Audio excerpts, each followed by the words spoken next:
What was the best you have no power here moment you have ever seen? I used to work for a super cunty manager when I worked at McDonald's. This guy was horrible to us. He was constantly bullying us, speep talking us to customers, and doing everything in his power to make us miserable. Well, so many people complained about him that he ended up getting fired. New manager was great. He was super chill and understanding with us all.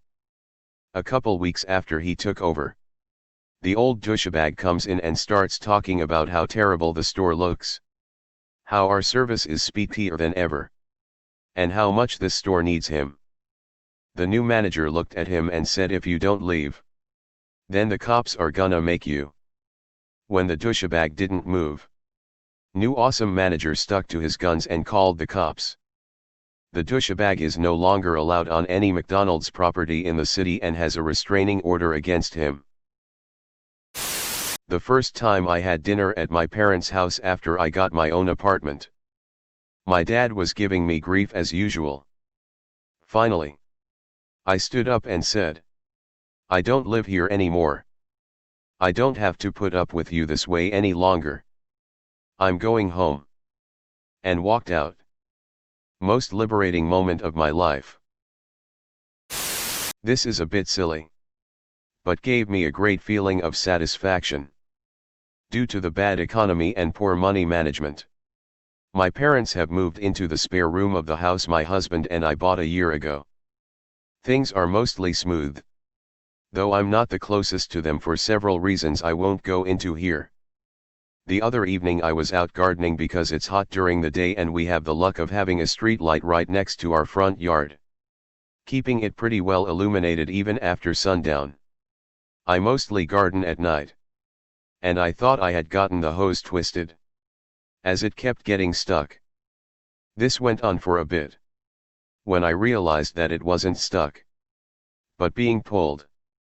I looked into the dim area just past the illumination of the street light and spied my father, crouched over and tugging the hose. Well, I did the only reasonable thing to do, and I sprayed him. He yelled and ran inside with me chasing. Once he got inside he made a face and goes, you can't get me now? I'm inside. In that father to daughter don't you make a mess tone of voice. I readied my hose, looked him in the eye and said, it's my house. And just peeping let loose with the hose. He was soaked. Worth cleaning up the mess for that moment of true fear in his eyes. Edit. Thanks for all the appreciation. I'm glad my silly story made your day better. This is the most wholesome speep I've ever heard in my life. This was great. I worked in management at a theater for a while. If the concession counter was slammed and I was able, I'd leave my post and help them sling popcorn. One night while helping out, a particularly belligerent man started cussing out a 16-year-old girl on a cash register for being too slow, even suggesting she quit since she clearly couldn't handle pushing buttons or scooping popcorn. It was pretty disgusting and I felt so bad for the girl. I stepped in and told the guy that our employees have the right to refuse service to customers who harass them as part of our anti-harassment/discrimination policy. Empathized that the lines were longer than usual, and suggested he should apologize and move on. He was pissed. Left half his order on the counter and started fuming off. Anticipating his next move, I went back to my original post that night, as manager of the customer service kiosk. Oh boy. The look on his face when he saw me. Didn't want a refund of his tickets though, so I assume he watched the movie without popcorn. Some secretary of some branch of a state agency would go on a power trip and stamp "Do not copy" on things that she sent to local agencies. Well, I work for an oversight agency and I needed a copy. Locals were terrified, so I rolled my eyes and called to explain that the locals and I were basically the same entity. Woman started to have a conniption fit, but she got real quiet when I cut her off and said, "Fine. I'll issue a subpoena. What's your name and job title? She answered. And the sheriff served her a subpoena for what I wanted. Guess she wasn't used to that. A while back, I got a job as a popcorn monkey in the local cinema. As a temporary thing while I figured out what the fbeep I was doing with my life. There was a supervisor that had worked there since the site opened around 5 years who was a total bitch and had had numerous complaints about her from countless staff. In the first week, I nearly quit because of her attitude. As an example, one night I was on a close and basically cleaned the entirety of the front of house on my own. I stopped to take a drink of water and she marched up to me going, "We don't pay you to stand around drinking, you know." To which I calmly responded that I was thirsty and needed a drink of water. And if she wanted to tell me I wasn't allowed to have a glass of water, then good luck. But I'm pretty sure health and safety would have something to say about that. She huffed about not having had a break all day, which I ignored 'cause not my fbeeping problem. But internally I was put out about it, because it was totally fbeeping pointless to be such a twat about things. About 2 weeks in I get promoted to supervisor as I was clearly extremely competent by their usual standards. I could walk and fart at the same time, but she also gets promoted to floor manager. So she continues to work her little power trips and try and lord it over me and everyone else. 4 weeks after that, I get another promotion to floor manager. And at this point we're equals. So she can't boss me around anymore.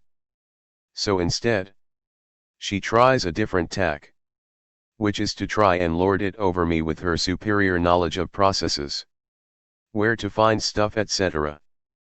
My response is to go saccharine sweet, "Oh thanks. That's so helpful. I mean, you know how things work so much better than me. Because you've been here 5 years. And I've only been here 6 weeks." She had a face like a smacked arse. It was delightful.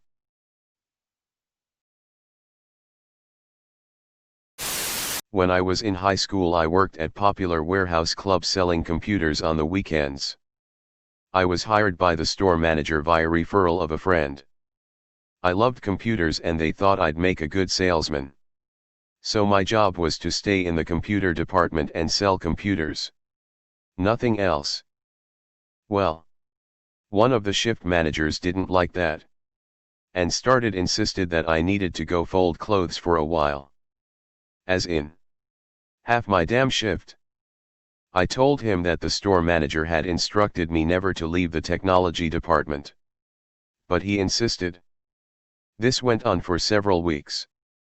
The store manager showed up one weekend when both the power trip and shift manager and I were working. The store manager walks up with the shift manager close behind. Store manager slaps a stack of green bar paper, this was a while ago, down onto a shelf and points to some highlighted numbers. He looks at the shift manager and says, "Do you see this? This is our average technology sales numbers for the weeks you are on shift. See this number over here? This is our average technology sales numbers for weeks you are not." At this point, it would be more cost effective for me to simply fire you. What do you think of that solution?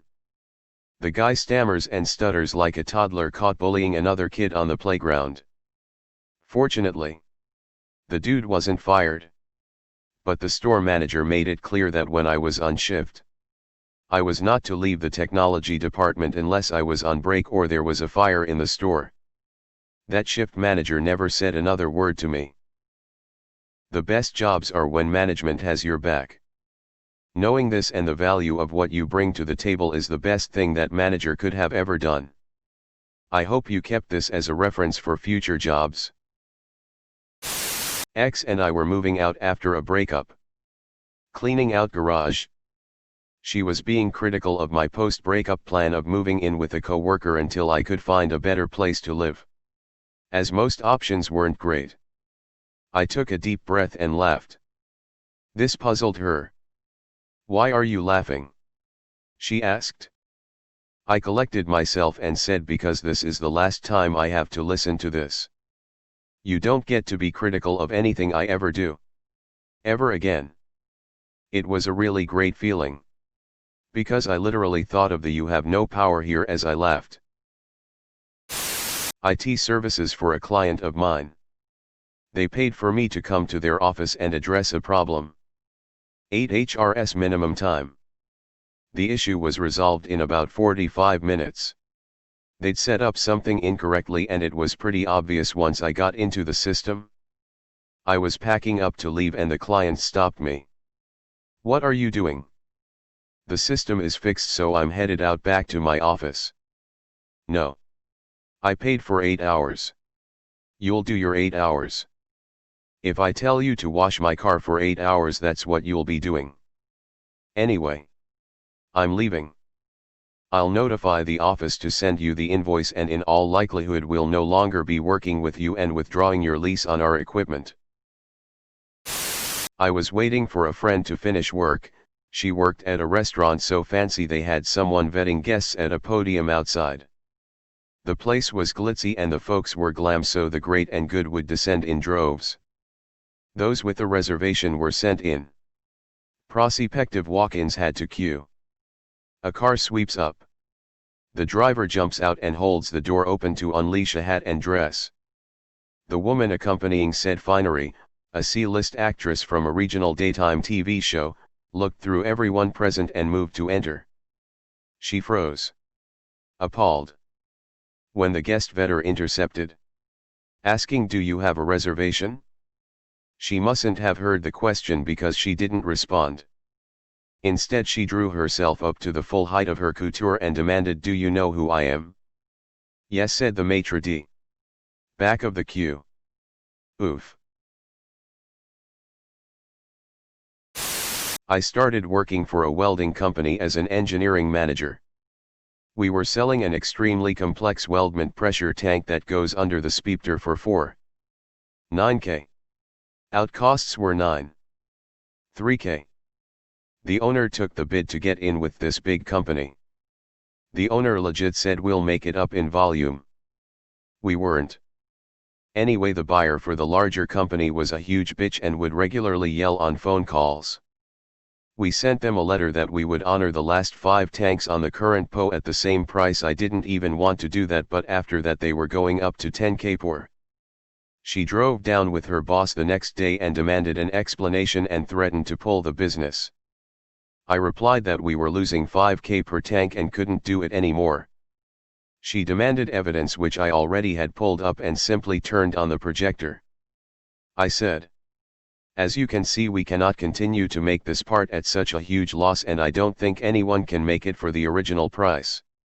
So if you have to pull the business, we understand."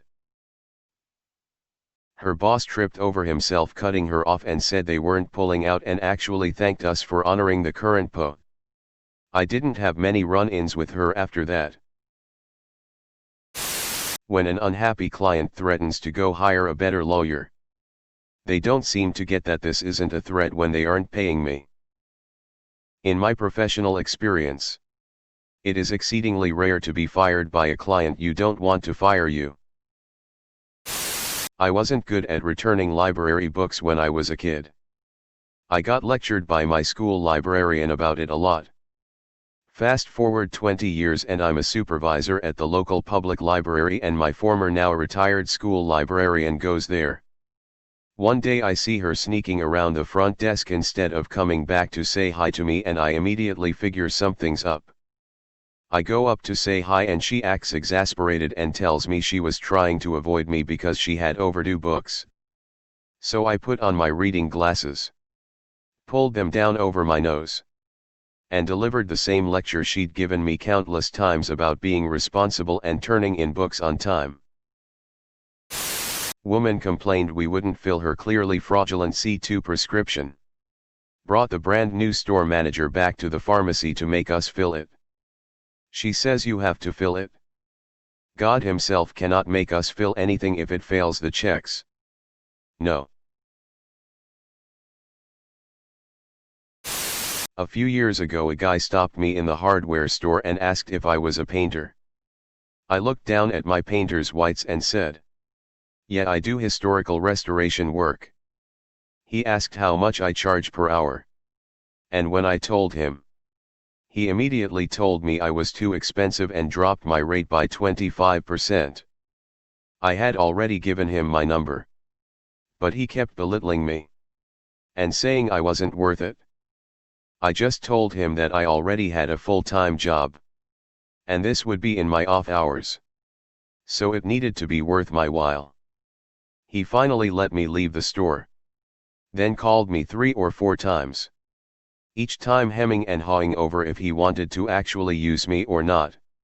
He's got a bunch of properties. It would be a sweet gig. But not at those prices. And I just kept telling him that's fine. Don't use me if you don't want to. Eventually I recognized his number and stopped picking up. He really thought he had some sort of power over me. And I'd jump at the opportunity.